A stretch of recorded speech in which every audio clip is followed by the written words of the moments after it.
The white street cat, a blur of fur and frantic meows, darted down the street, a tin can perched precariously on its head. It was a cruel sight, and the residents of this small Oklahoma town watched in horror as the creature struggled to free itself. A kind soul finally removed the can, but the cat, terrified and disoriented, vanished into the alley. Brian Shepard, the manager of the local grocery store, heard the story later that day. A pang of concern tightened his chest. He couldn't shake the image of the distressed cat, its eyes wide with fear. "I'll find her," he murmured, a promise to himself. He grabbed a chicken from the deli and headed out.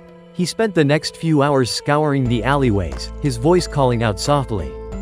Just as he was about to give up, he saw her. She was sitting by the back entrance of the store, her white fur matted and her eyes dull with exhaustion. He slowly approached, offering her a piece of chicken. She accepted it, her hunger outweighing her fear. 2 days later, she was back. Brian, expecting a guest, hurried out with a fresh piece of meat, but froze. He noticed a tiny white form nestled beside her, followed by another, and another. Tiny kittens, no more than a few days old. It was impossible to take her away now, he realized. Her babies were dependent on her. He set up a makeshift shelter for her, a litter box, bowls of food, and a pile of soft towels for the kittens. Sophie, as he fondly called her, accepted his offerings with a quiet purr. She often came to his office, jumping onto his lap and nuzzling against him. One day, he saw Sophie near the road, heading towards a small, ramshackle house. She was visiting her owner.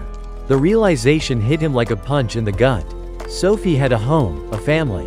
He could never take her away. Autumn settled over the town, painting the leaves in shades of gold and crimson. Sophie continued to visit Brian, often bringing her kittens along.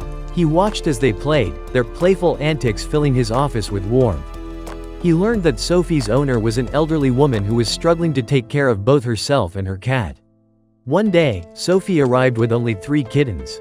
Where was the 4th? Days turned into weeks, and the missing kitten wasn't seen again. The worry etched on Sophie's face was a mirror to Brian's own. He had grown attached to her, to all of them. They were his family, and he couldn't bear the thought of any of them being hurt. Then, one morning, he saw a familiar white shape sitting outside the store, but this time it was accompanied by a small, black and white kitten. He knew instantly. This was the missing kitten. It had found its way back to its mother and its new family, the family that had welcomed them into their hearts.